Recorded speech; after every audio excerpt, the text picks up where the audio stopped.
opponent is making his way to the ring area. Mr. Gary Hart presents in cooperation with J-Tex from Sacramento, California, at 250 pounds, Mad Dog Buzz+Sawyer. What is that? Good Lord, good night. Well, I don't know what I'm referring to. I don't know what that is in the front either, nor do I know. I do know one thing. That's a slumming ball leading the pack. An egg-sucking dog, a mucus-brain moron.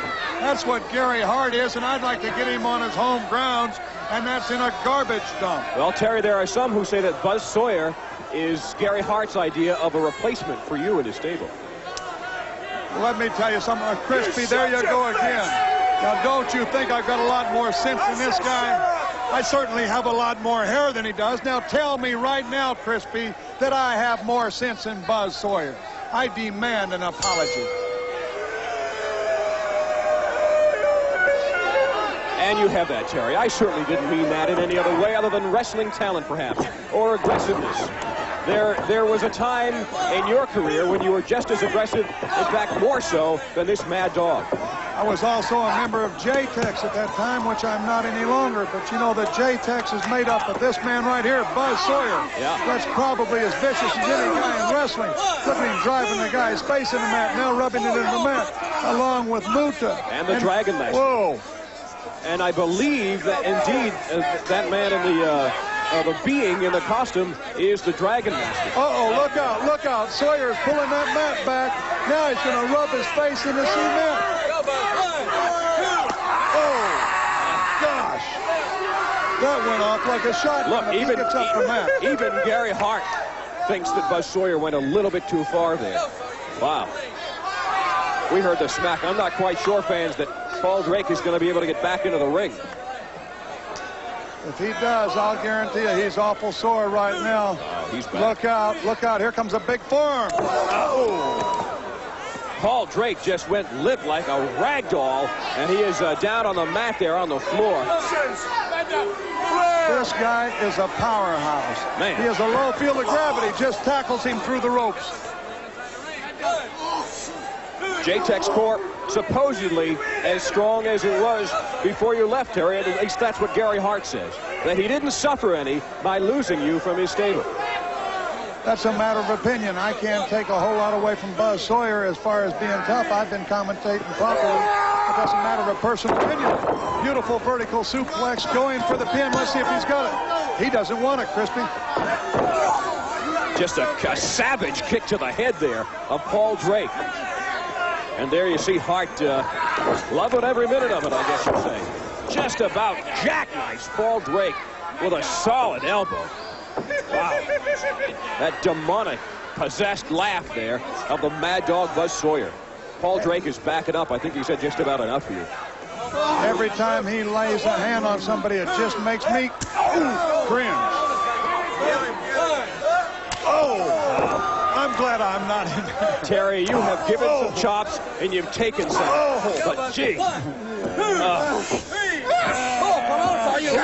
Well, we wanted to bring you a wrestling match here. It's clear we're not going to be able to do that. Let's see just how long this fella Paul+Drake is going to be able to withstand the onslaught of the Mad Dog. Very proud of himself, very pleased with himself. In fact, it even humors him. Well, you've got to wonder if this is a signal to you or not, Terry Funk, from J-Tex. I think it's a signal to Ric Flair. I think it's a signal to Sting, and I think it's a signal to the Andersons that, hey, they mean business. J-Tex means business. No way. This Paul+Drake is just about worn out. Just a slap there from Buzz almost knocks him down. Wow, a valiant effort here, but Drake has got to be intimidated by the presence of the other members of J-Tex other than the Great Buddha. Outside the ring. Went for a leapfrog, got caught and scoop slam. And again, apparently, upon instructions from the J-Tex leader, Gary Hart. Now, there's a good shot there of that very intimidating mask. Belly to belly now. Right on top of the head. This has got to be it. Drake is just out of it. Look at that. He's almost in convulsions. Well, I think, Terry, you know what's going to happen now. As Gary Hart is so fond of saying, dogs can fly. Can the dog fly? Can the dog fly? Well, Buzz Sawyer can fly off that top rope, I'll guarantee you. It looks like the gears of Andrew sucked the hair right off the top of his head. 2, 3. Here is your winner, Mad Dog, Buzz Sawyer. That's as vicious of a man as you'll see in professional wrestling. Anybody that laughs, that actually laughs about hurting people and dealing out pain is a very demonic person. And that's the kind of person that Gary Hart likes. And I truly believe that Gary Hart is a slime ball, and I don't want to have anything to do with J-Tex, but I'll guarantee you Ric Flair and Sting and Ole and Arn Anderson will. Let's go ahead. Anderson, look at this face. Remember J-Tex, Anderson, and Flair? Come on! We did it, you know what I mean? Terry, let's see him as he arches his back. Look at that. Oh, right on top of him right there. Going again 10 or 12 feet in that air. The dog does fly. Now, let's go to Joe Pedicino Nose.